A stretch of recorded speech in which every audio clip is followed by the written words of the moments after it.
అలాంటి మనం ఈ రోజున మేడవరం జాతరలో ఉన్నాము. జాతరలో ఉన్న భక్తులు ఎలాంటి సౌకర్యాలు ఉన్నాయి, ఎలా అనుభూతులు చెందుతున్నారో పూర్తిగా కనుక్కుందామనేసి మనం మన అన్నవాళ్ళు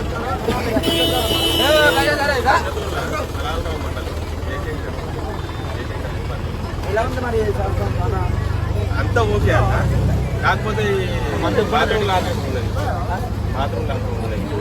అక్కడ 20 చిన్న బాటిల్ లీటర్ బాటిల్ ఇస్తారు. మనం లాట్రూమ్ పోవడానికి కొంచెం లాట్రూమ్ పోవడానికి 20 రూపాయలు ఇస్తే ఒక చిన్న లీటర్ బాటిల్ ఇచ్చి అలా పంపిస్తారు. ఏ బాత్రూమ్ సౌకర్యాలు ఉన్నాయి, అదొక్కటే.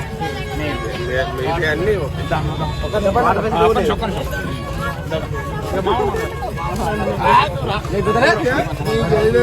అన్న కొంచెం నార్మల్గా చేయాలి. అదే పోయినసారి బాగుందా మేడం జాతర, ఈసారి బాగుందా? మేడం జాతర ఎప్పుడైనా బాగుంటాయి కానీ కొన్ని సౌకర్యాలు ఇప్పుడు రేవంత్ రెడ్డి పరిపాలన కదా, ఏమన్నా ఈ పరిపాలన ఏమన్నా తగ్గిందా?